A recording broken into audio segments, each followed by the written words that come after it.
órganos y tejidos del sistema inmune. Sabemos, pues, obviamente, de que existen órganos linfoideos primarios y órganos linfoideos secundarios.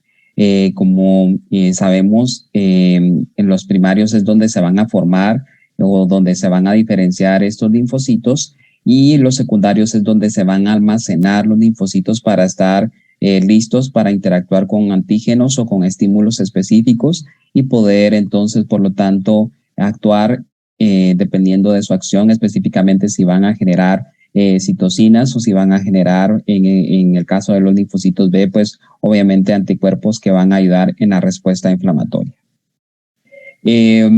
Entonces sabemos de que el sistema inmunitario se compone de diferentes compartimientos, órganos y tejidos. Todos estos órganos y tejidos van a estar conectados por vasos sanguíneos, específicamente por el sistema linfático. Esta red, pues obviamente va a tener órganos y tejidos que van a producir linfocitos, los cuales son los órganos linfoides primarios, que entre estos sabemos de que está el timo y la médula ósea. Y tenemos aquellos compartimientos o tejidos donde se van a almacenar o se van a expandir estos linfocitos o estas células inmunitarias, las cuales se conocen como partes del órgano linfoideo secundario. Entre estos tenemos algunos, ¿verdad?, que se mencionan como grandes, los ganglios linfáticos, y específicamente el vaso, que también puede actuar como un órgano linfoideo secundario. En el ser humano, los órganos linfoideos o linfoides primarios, inicialmente, cuando están en formación durante el embarazo, se menciona de que los primarios son específicamente el saco vitelino, luego el hígado y el vaso. Y finalmente se van a caracterizar o se van a condensar en lo que es la médula ósea y el timo. Ya en la etapa adulta, los órganos linfoides primarios son básicamente dos, o es la médula ósea y el timo. Y se ha mencionado que en la pubertad la mayor parte de la linfopoiesis consiste en la producción de linfocitos B, específicamente en la médula ósea de los huesos planos, como lo es el esternón, las vértebras y la pelvis. Como hemos mencionado, los órganos linfoides secundarios en el ser humano, entonces son el vaso y los ganglios linfáticos como tal. Estos van a tener algunas células importantes que van a permitir que se dé, por lo tanto, entonces el almacenamiento y la diferenciación de diferentes células inflamatorias. Aparte del vaso y los ganglios linfáticos, se ha mencionado que existen otros tejidos que pudieran funcionar como órganos linfoides secundarios. Entre ellos está el tejido linfoide asociado a la mucosa, específicamente el MAL, que está más que todo presente a nivel gastrointestinal, pero también se puede presentar en lo que es el tracto respiratorio, el tracto reproductivo. Y se considera, por lo tanto, también como un sistema inmunitario. También se encuentra un sistema inmunitario que más adelante vamos a mencionar a nivel de la piel, que se conoce como sistema inmunitario cutáneo. Los linfocitos, por lo tanto, entonces se alojan en estos órganos linfoides secundarios y se expanden o se diferencian clonalmente al tener el contacto con un antígeno específico. Pero es muy interesante saber que dependiendo de qué parte o de qué estructura específicamente, si estamos hablando del tracto respiratorio o si estamos hablando del tracto gastrointestinal o inclusive de la piel, van a existir linfocitos con receptores específicos que van a tener interacción con antígenos específicos. Tal es el caso, por ejemplo, del tracto gastrointestinal, que más que todo va a tener expresión aumentada de receptores para bacterias gram negativas, a diferencia de lo que podemos nosotros encontrar en el sistema inmunitario cutáneo, donde van a existir pues obviamente linfocitos que van a tener más que todo expresión mayor sobre receptores para cocos gram positivos, que sabemos que son los gérmenes más frecuentes que pueden provocar problemas a este nivel. También sabemos que los linfocitos recirculan entre estos órganos específicamente a través de lo que es el sistema sanguíneo, es decir, el sistema circulatorio y el sistema linfático como tal. Entonces, esta recirculación con tráfico de linfocitos va a conectar los diversos compartimentos para crear todo un sistema, que es el sistema, pues obviamente, inmunitario, específicamente de estos órganos primarios y secundarios. Los linfocitos se van a dispersar a casi todos los tejidos. Por lo tanto, se menciona de que se podría mencionar que todos los tejidos del cuerpo podrían considerarse como linfoides. Sin embargo, como vamos a ver al final de esta clase, los linfocitos están en contacto o en constante, mejor dicho, ingreso y salida de estos órganos para obviamente actuar como supervisores, digamos, o van a encontrar si hay algún estímulo o algún cuerpo extraño, algún microbio que por lo tanto deba de ser atacado y por lo tanto se requiera la expansión clonal de algún linfocito específico. Se ha mencionado también que algunos sitios como los ojos, los testículos, el cerebro no tienen células linfoides y se dice que por lo tanto estos tienen algunos privilegios inmunológicos.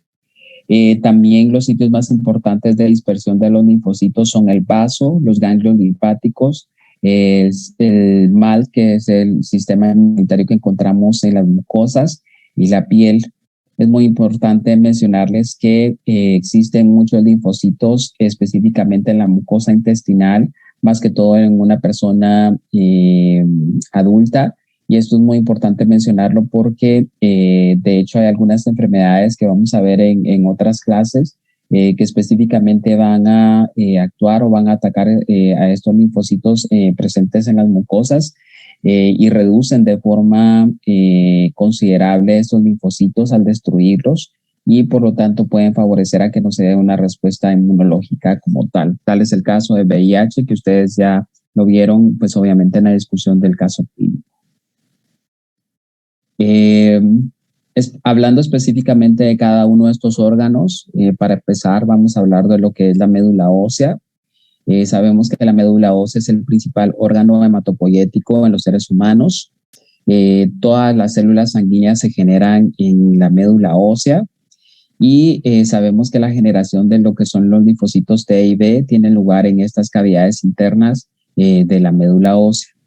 El desarrollo de las células B se da específicamente de forma radial a lo que es el centro del hueso de la médula ósea. Recordemos que el desarrollo, a diferencia de las células B de los linfocitos T, es en el timo, pero el desarrollo de las células B sí es acá a este nivel de lo que es la médula ósea. Sabemos, por lo tanto, de que la hematopoiesis se ve facilitada en la médula ósea, como vimos en la clase anterior, a través de factores de crecimiento y de citocinas que van a favorecer a que se dé el desarrollo específico de células sanguíneas que ya sabemos que pueden ser neutrófilos, eosinófilos, mastocitos, macrófagos, etcétera, dependiendo de los factores de crecimiento y de citocinas específicas que se estén expresando para saber qué tipo de células se tiene que diferenciar o se tiene que desarrollar. Hablando del timo, entonces, el timo es un órgano bilobulado que se encuentra en el mediastino anterior. Se ha mencionado que el timo se forma a partir de células epiteliales de la tercera bolsa faríngea, de las hendiduras braquiales correspondientes y del arco faríngeo. El timo crece hasta la pubertad y luego sufre una involución progresiva. Al final de la edad adulta es en gran parte tejido adiposo y solo queda una pequeña cantidad de tejido linfoide. Y acá quiero mencionarles algo muy importante. El timo sí se observa de forma considerable en radiografías de tórax durante la primera infancia, es decir, en menores de 4 años. Usualmente ustedes pueden visualizar en una radiografía de tórax el timo.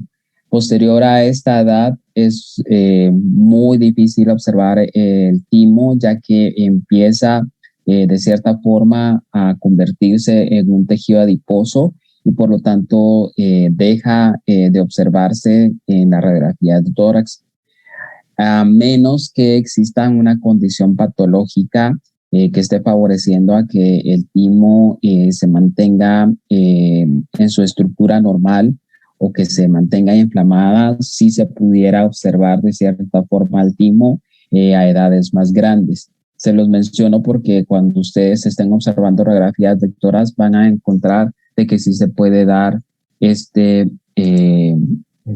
situación específicamente al observar radiografías de tórax. La función principal del timo, por lo tanto, es seleccionar las células T que son capaces de reconocer el complejo de histocompatibilidad mayor que son propios, conocidos como selección positiva, y destruir las células T que reconocen el antígeno propio, es decir, aquellas células T que tienen la capacidad de destruir células propias o células del huésped, las va a destruir el timo para evitar que se den, por lo tanto, problemas autoinmunes. Esto es muy importante mencionarlo porque también en el transcurso de este curso vamos a ver de que hay problemas a nivel del timo que pudieran favorecer, por lo tanto, que no se dé esta selección y que, por lo tanto, se puedan dar enfermedades autoinmunes. El timo, en cuanto a su estructura, tiene tres áreas principales. Tiene lo que es la zona subcapsular, que es esta específicamente. En esta zona nosotros lo que vamos a encontrar son células T progenitoras. Después tenemos lo que es la corteza. La corteza se ha mencionado que está pues obviamente presente con células T en desarrollo que se someten a selección, que es lo que va a hacer el timo específicamente, como mencionamos, la selección positiva. Y por último va a tener lo que es la médula, donde se van a encontrar los linfocitos T ya un poco más maduros y que han sobrevivido al proceso de la selección y están listos para poder ser liberados a la periferia o para continuar entonces el proceso de respuesta o de diferenciación de estos linfocitos T específicamente. Por lo tanto, se dice entonces que los linfocitos T se van a desarrollar principalmente en el timo. El timo es el principal sitio. La mayoría de los progenitores de células T, más del 95%, se ha mencionado que mueren en el timo a través del proceso de apoptosis secundario a la selección positiva que se está dando a este nivel. Y se ha mencionado que una extensa red de células epiteliales y células presentadoras de antígenos están involucradas en el proceso de selección que conduce al desarrollo de un repertorio de receptores de células T apropiados que van a entonces atacar a células extrañas o células que no están presentes en el huésped para evitar, por lo tanto, el ataque de células como tal del huésped o del hospedero. También tenemos otros órganos linfoides que son los ganglios linfáticos. Los ganglios linfáticos funcionan como el lugar donde se va a encontrar el antígeno con los linfocitos T y los linfocitos B. Se ha mencionado que son un sitio de proliferación activa de linfocitos en respuesta a infecciones que pues, se puedan dar en cierta región. Los ganglios linfáticos tienen forma de frijol y generalmente se encuentran agrupados en grupos en sitios donde convergen numerosos vasos sanguíneos y linfáticos. Por eso es que hay grupos de ganglios que pueden encontrarse en diferentes partes del cuerpo y dependiendo, como les digo, de dónde se esté dando la infección o la inflamación, es la región que se puede inflamar. Pudiéramos entonces, por lo tanto, encontrar ganglios a nivel del cuello, ganglios a nivel de las axilas, existen ganglios a nivel intestinal, ganglios a nivel inguinal. En todas las partes de nuestro cuerpo existen grupos o conglomerados ganglionares que van a entonces a favorecer que se dé este encuentro del antígeno con los linfocitos T o B. ¿Qué estructura tienen los ganglios linfáticos? Están organizados en varias áreas. Se encuentra, por lo tanto, entonces, lo que es la corteza.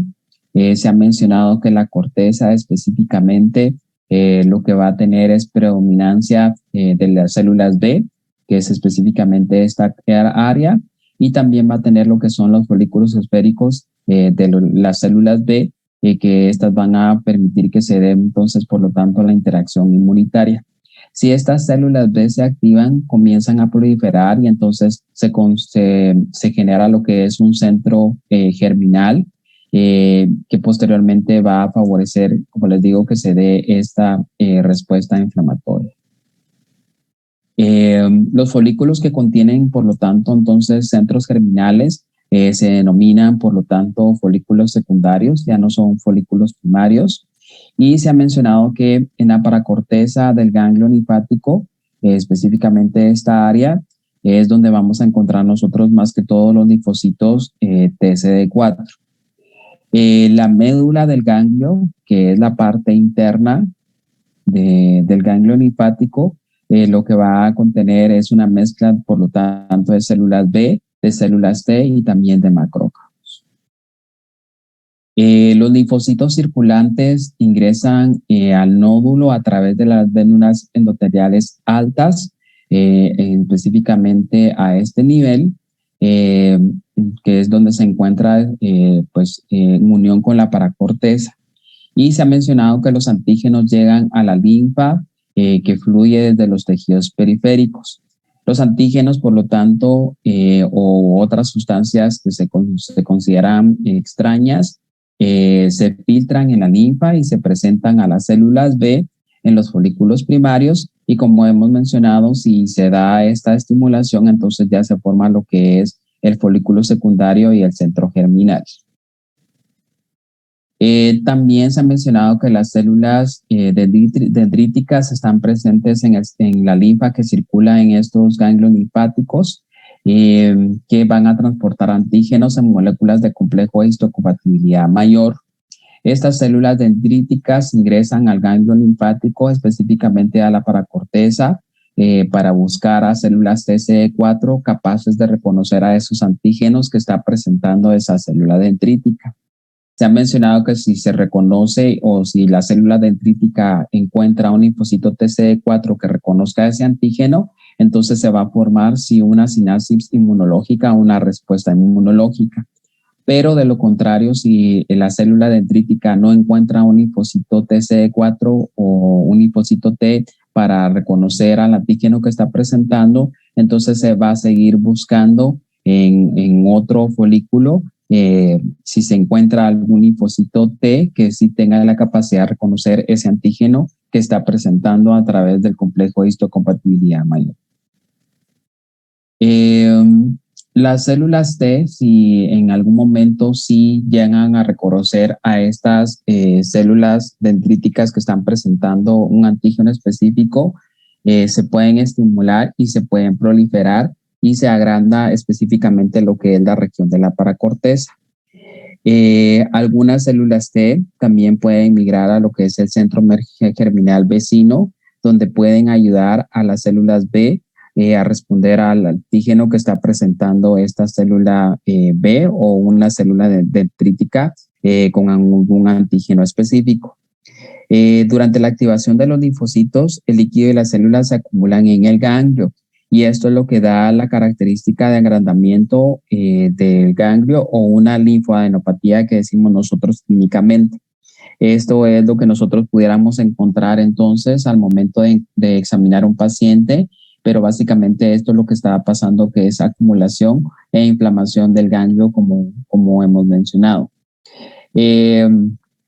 Esto es muy característico específicamente en población pediátrica, ya que los niños más que todos están presentando por primera vez a diferentes microorganismos o diferentes estímulos y por lo tanto en niños es muy frecuente encontrar adenopatías o ganglios inflamados.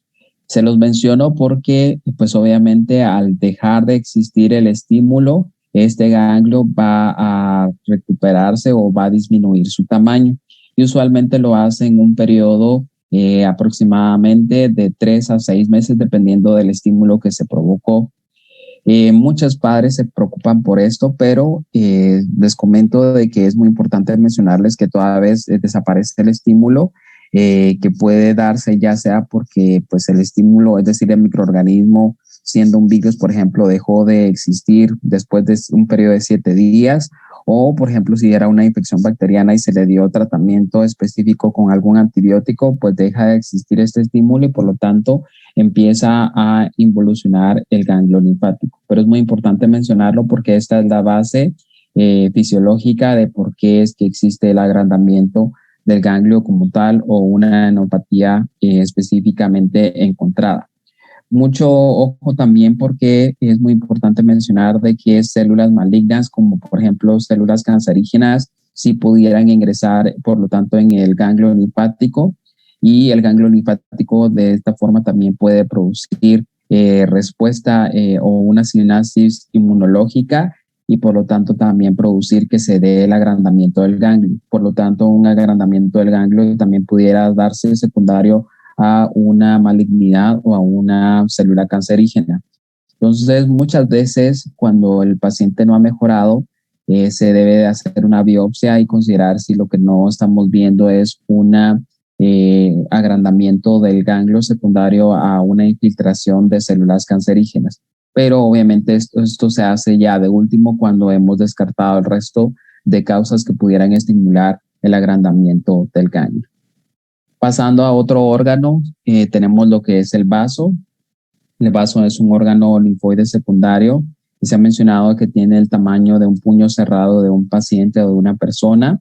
Este se encuentra en el cuadrante superior izquierdo del abdomen.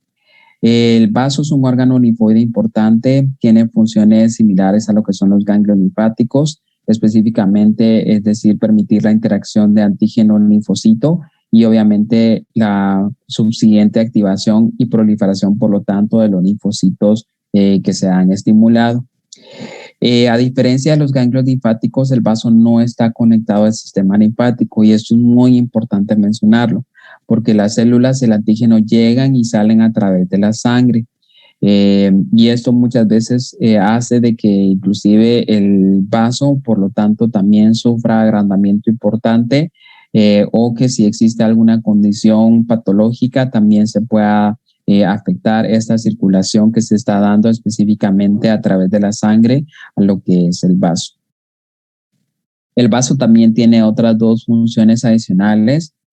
Primero se ha mencionado que tiene una cantidad muy alta de lo que son macrófagos, que esto lo que permiten es que se logre filtrar la sangre y por lo tanto al lograr esta filtración se eliminen los microbios y los glóbulos rojos muertos. Esto es muy importante mencionarlo porque personas que pueden tener, por ejemplo, anemia de células falciformes o que pueden tener alguna enfermedad que afecte la estructura de los glóbulos rojos va a provocar, por lo tanto, de que estos glóbulos rojos sean captados a lo que es el nivel del vaso.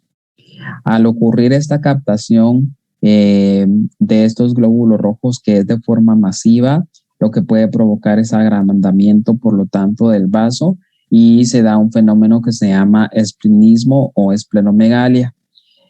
Muchas veces lo que se debe hacer en estos casos que tienen estas personas problemas de los glóbulos rojos en su estructura por alguna enfermedad hereditaria es hacer una esplenectomía para evitar que entonces se esté dando esta acumulación de todos los glóbulos rojos en el vaso como tal. Claro que esto tiene algunas consecuencias importantes que deben de ser consideradas y que por lo tanto deben de ser pacientes que tienen que recibir algún tratamiento de por vida y deben de recibir algunas vacunas antes y después de ser retirado el vaso para evitar que puedan desarrollar algunas enfermedades como tal. En segundo lugar, el sitio el vaso es el sitio principal para la respuesta a los antígenos transmitidos por la sangre y es la fuente de las células B que responden en ausencia de la ayuda de las células T a los antígenos polisacáridos de la pared celular bacteriana. Esto es muy importante. ¿Por qué? Porque el vaso específicamente va a favorecer que también se dé el estímulo y la diferenciación de células inmunitarias que van a actuar contra microorganismos, específicamente bacterias que son capsulares, es decir, bacterias que tienen cápsula. Esto es muy importante que se les quede porque en el transcurso de la vida como médicos se nos pregunta y lo tenemos que saber. Pacientes que no tienen vaso tienen más riesgo de poder padecer enfermedades por bacterias capsulares. ¿Qué bacterias capsulares nos dan problemas? Neumococo, meningococo, conococo. Estas son algunas de las bacterias capsulares que pueden provocar problemas y que para estas enfermedades o para estas bacterias el vaso sí es bastante importante. Entonces, que no se les olvide porque por eso es que esta es una de las funciones básicas del vaso. El vaso, por lo tanto, entonces tiene dos áreas principales. Está lo que es la pulpa roja y está lo que es la pulpa blanca. La pulpa roja contiene principalmente macrófagos y glóbulos rojos en proceso de eliminación y la pulpa blanca lo que contiene es el tejido linfoideo denso como tal. Se ha estimado que el vaso almacena alrededor del 25%, por lo tanto, del total de linfocitos presentes en el cuerpo. La histología de la pulpa blanca es similar a lo de los ganglios linfáticos y se segrega en áreas de linfocitos B y T. Y las células T se encuentran principalmente alrededor de los vasos sanguíneos, mientras que las células B se encuentran principalmente en los folículos. Entonces acá para que ustedes vean la diferencia entre el ganglio linfático y el vaso, recuérdense que el vaso específicamente está irrigado o presenta las células específicamente a través del sistema sanguíneo o sistema circulatorio, a diferencia de lo que es el ganglio linfático, que recuérdense que lo que tiene es la entrada del sistema linfático que también favorece la presentación de antígenos. Y como se menciona en la literatura, recordemos que los vasos obviamente están rodeados por las células T y que específicamente las células B los vamos a encontrar en lo que son los folículos que están presentes en el vaso. Al igual que los ganglios linfáticos, el vaso también puede agrandarse por algunas infecciones. Estas son más que todo infecciones que pueden ser sistémicas. Existen varias, pero las más frecuentes pues, pueden ser malaria, infecciones por Epstein-Barr y también endocarditis bacteriana. Pero como les digo, cualquier enfermedad sistémica que produzca alguna respuesta inmunológica o inflamatoria puede provocar que se esté dando agrandamiento, por lo tanto, del vaso.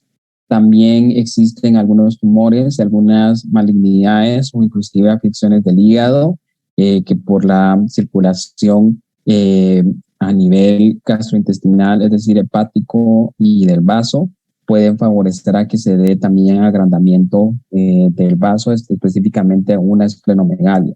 Entonces, esto es muy importante mencionarlo porque podríamos nosotros ver este tipo de problemas en algunos pacientes con algunas infecciones o algunas enfermedades sistémicas.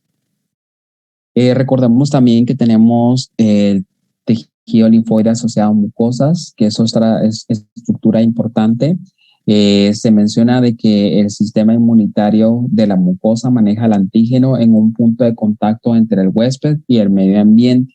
Y se ha mencionado que es una primera línea de defensa hasta ante estos antígenos específicos o antígenos que están presentes en el medio ambiente. El tejido linfoideo asociado a mucosas consta de agregados linfoideos estructurados o poblaciones más difusas de linfocitos de la mucosa y la circulación de células dentro de este sistema. Por lo tanto, el tejido linfoide asociado a mucosas no es un sistema inmunitario independiente, aunque las células dentro de este tejido linfoideo se comportan de formas únicas, ya que, como les mencioné al principio, tienen la capacidad de expresar receptores específicos para bacterias o microorganismos, es decir, bichos propios que pueden ser más frecuentes dependiendo de qué epitelio se está hablando, si como les mencionaba puede ser tracto respiratorio, gastrointestinal o inclusive en la piel, y tienen esta capacidad de comportarse de forma única por expresar receptores específicos, como les digo, para microorganismos propios que son frecuentes dependiendo del área donde se está hablando.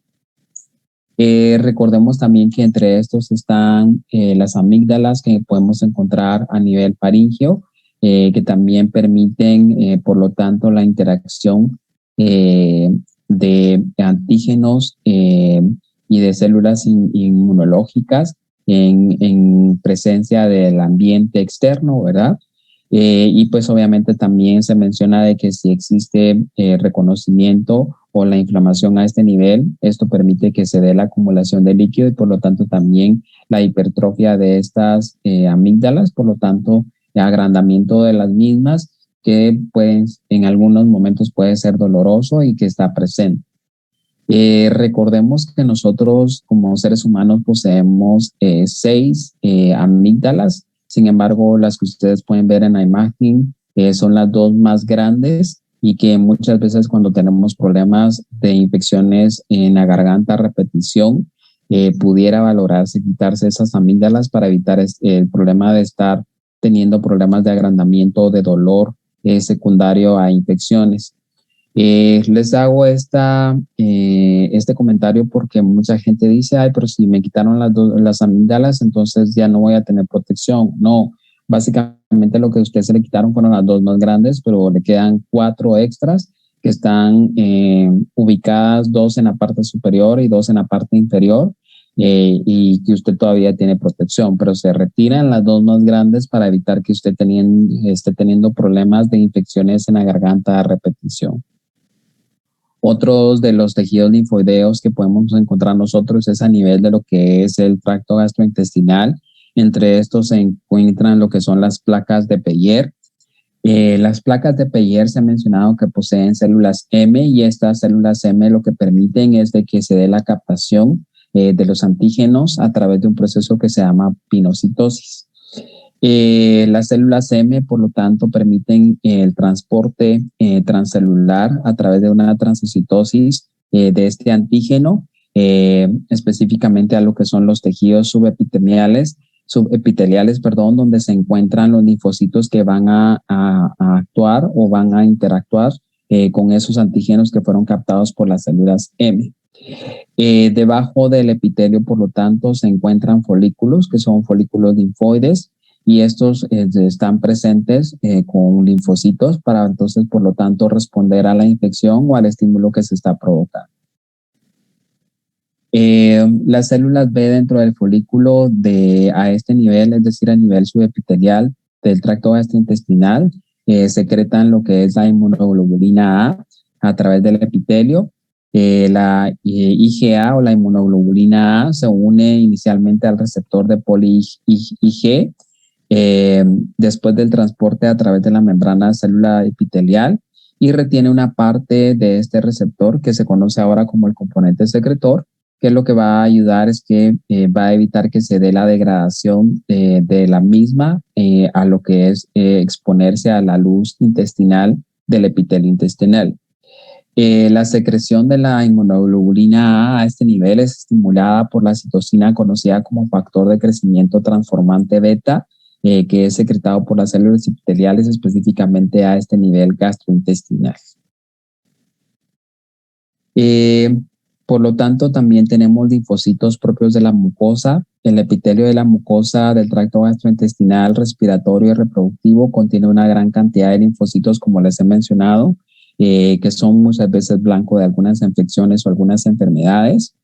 Los linfocitos de la lámina propia son similares a los que se encuentran en otras partes del cuerpo, específicamente hablando de linfocitos a nivel del tracto gastrointestinal. Y los linfocitos intraepiteliales son diferentes y son en su mayoría linfocitos de gamma delta. Los linfocitos intraepiteliales actúan para proteger al huésped, específicamente contra patógenos virales y bacterianos que se puedan encontrar en este caso en el intestino. Como les mencioné también, a lo que es a nivel de la piel existe un sistema inmunológico conocido como sistema inmunológico cutáneo. ¿Por qué es importante mencionarlo? Porque la piel pues es la primera barrera o la primera línea de defensa ante la entrada de patógenos que puedan existir en el entorno externo. Y se ha mencionado, por lo tanto, de que la piel necesita de células inmunológicas que puedan responder a estos antígenos o a estos bichos que se puedan encontrar en el entorno. Entonces, a lo que es la piel, a nivel de lo que es la epidermis, específicamente va a tener células que son las células de Langerhans, que estas lo que van a permitir es el reconocimiento de estos antígenos. Estas células van a actuar también como procesando o fagocitando estos antígenos y por lo tanto favorecer que se dé la presentación de estos antígenos a células que están presentes en zonas más profundas de la piel. Por lo tanto, se menciona de que las células de Langerhans actúan como células centinelas en la piel porque van a reconocer a estos antígenos y van a favorecer la fagocitosis y por lo tanto la presentación de antígenos.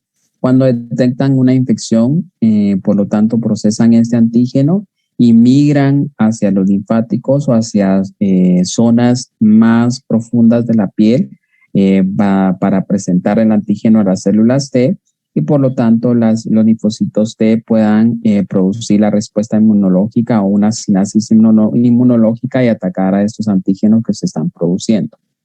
Los linfocitos T que se encuentran en la capa epidérmica, los linfocitos T, mejor dicho, los linfocitos se encuentran en la capa epidérmica. Los linfocitos T intraepidérmicos son principalmente linfocitos TCD8 que transportan receptores de linfocitos T gamma delta a una frecuencia más alta de lo normal. Y en lo que es la capa de la dermis, nosotros lo que vamos a encontrar más que todo son linfocitos T y macrófagos presentes que van a favorecer a que se dé esta respuesta inmunológica. Por eso es que la piel se considera también un sistema inmunológico que va a favorecer a que se dé como primera línea esta respuesta ante cualquier bicho que pueda estar presente. Y como les vuelvo a repetir, la ventaja que tienen estos sistemas inmunológicos propios o asociados o tejidos linfoideos asociados a mucosas es que pueden expresar receptores específicos para atacar a microorganismos que son más frecuentes en diferentes áreas. En este caso de la piel, recordemos que los cocos gram positivos como estafilococo, estreptococo, piógenes que son más frecuentes en la piel. Entonces, estas células a este nivel van a tener la capacidad de expresar receptores específicamente para identificación de estos cocos gram positivos. Bueno, por último, les comento de que tenemos el fenómeno de tráfico linfocitario. Recordemos que el tráfico linfocitario se da más que todo por 6 pasos. Entre esos está la recirculación, la búsqueda, la extravasación, la diapédesis, la quimiotaxis y la formación de la sinapsis. Cuando yo hablo específicamente de la recirculación, recuérdense que los linfocitos están en constante cambio o movimiento, ya sea de la sangre a lo que es el sistema linfático y también recordemos de que son movilizados a lo que son los tejidos. Están en este constante movimiento para localizar favorecer a que se dé el reconocimiento de antígenos que puedan ser presentados por células presentadoras de antígeno como tal. Entonces es muy importante recordar de que estos linfocitos están en constante movimiento, que es la recirculación, y por lo tanto hacen la búsqueda de esos antígenos que puedan ser presentados, por lo tanto, por células presentadoras de antígeno. Recordemos también de que los linfocitos van a sufrir una extravasación dependiendo de sustancias específicas para favorecer a que estos linfocitos puedan migrar y puedan salir del torrente sanguíneo y que puedan llegar al sitio donde está ocurriendo el estímulo o que está ocurriendo la infección y por lo tanto favorecer a que se dé la respuesta inmunológica y que existan células presentadoras de antígeno que puedan finalizar la activación y por lo tanto darse la respuesta inmunológica que va a favorecer, en este caso, la muerte del microorganismo que está produciendo la inflamación o la infección en este sitio local. ¿Okay? No sé si tenemos alguna duda o algún comentario de la clase. Yo sí tengo una pregunta, doctor. ¿Sí, Renata? Es que usted menciona que, por ejemplo, los testículos y el cerebro y los ojos pues no tienen células linfoides y el término que le daban era inmunológicamente privilegiados, pero no entiendo si ser inmunológicamente, o sea, cuál es el significado de ser inmunológicamente privilegiados, porque estos órganos siguen teniendo o pueden llegar a tener infecciones. Bueno, el cerebro es en menor cantidad, pero digamos que los testículos sí pueden tener infecciones o pueden tener cáncer. Entonces, ¿cuál es el significado de inmunológicamente privilegiado? Sí, recordemos de que específicamente estos órganos lo que tienen son más que todo barreras y es por ejemplo, el caso del ojo del cerebro que tienen una barrera secundario a la adhesión o estructuras que van a favorecer a que esta barrera o estas células epiteliales estén más unidas y no permitan que se dé el paso de microorganismos a este nivel. Sin embargo, recordemos de que los microorganismos si pudieran de cierta forma engañar estas o enmascarar que no son microorganismos raros y atravesar por diferentes mecanismos estas estructuras e ingresar a estos sitios privilegiados. También cuando se menciona que son sitios privilegiados es porque la respuesta inmunológica a estos niveles es muy específica propia de estos sitios y no puede existir una respuesta inmunológica tan activa como en el resto de los órganos porque en algún momento la respuesta inmunológica pudiera favorecer a que no se esté dando la producción, por ejemplo, a nivel de testículos, la producción de espermatozoides, o por ejemplo a nivel del ojo de la regeneración propia de células que puedan favorecer la reparación del ojo.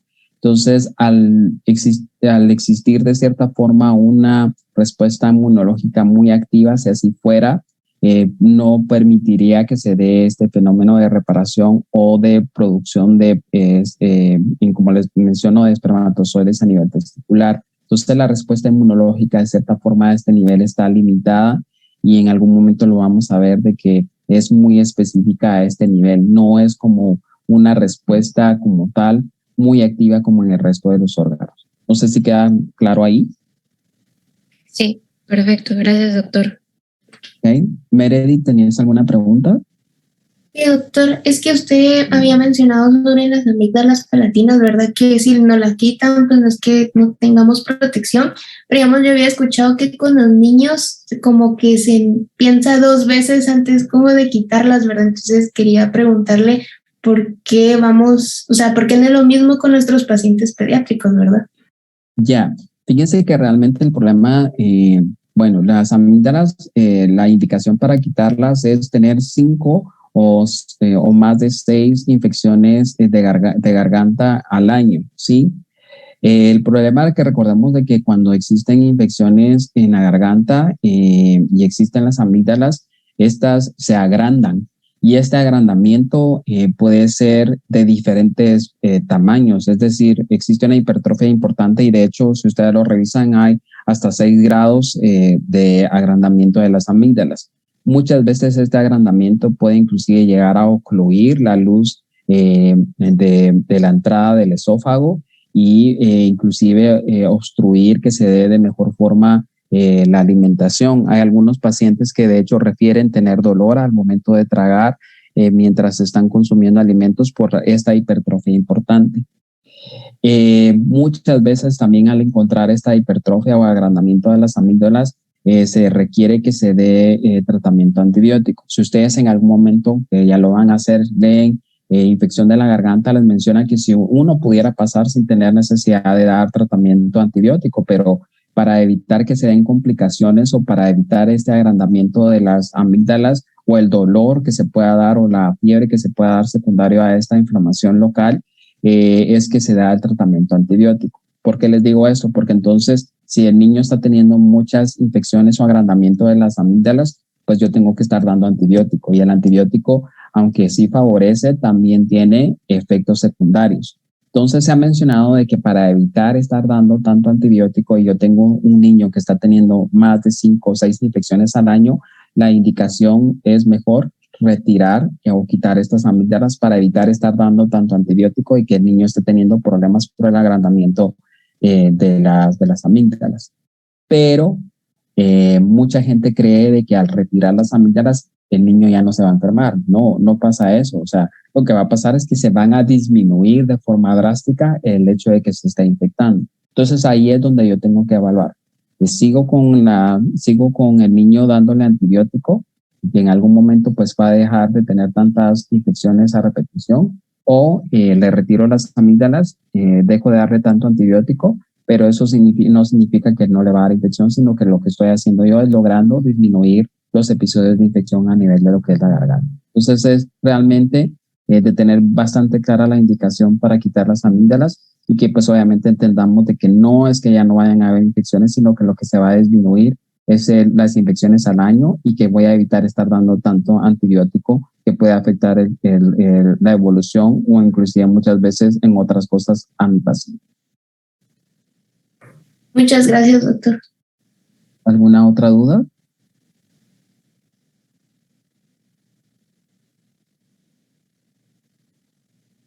¿No? Bueno, acá solo quiero mencionarles de que es muy importante en el caso del VIH. Recordemos que el VIH va a atacar específicamente a los linfocitos TCD4. Los linfocitos TCD4 se encuentran muy altamente a lo que es el tejido linfoideo asociado a mucosas. Y se los menciono porque en algún momento se los pueden preguntar. ¿Por qué es que la diarrea es uno de los principales síntomas en personas que adquieren la infección por VIH? Es por esto.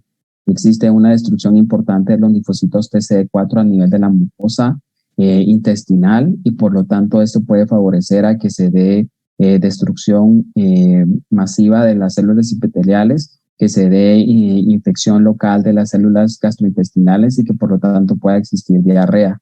De hecho, al perder estos linfocitos a nivel de la mucosa intestinal, puede favorecer a que se dé una translocación bacteriana o inclusive translocación viral, es decir, entrada de bacterias o de virus desde la luz del intestino hacia el torrente sanguíneo, y puede favorecer a que se den infecciones sistémicas que puedan inclusive afectar de forma importante al paciente. Entonces, por eso es muy importante saber de este tejido linfoideo asociado a mucosas, porque sí actúa de primera línea y sí favorece a que pueda evitarse dar infecciones sistémicas que puedan afectar al paciente.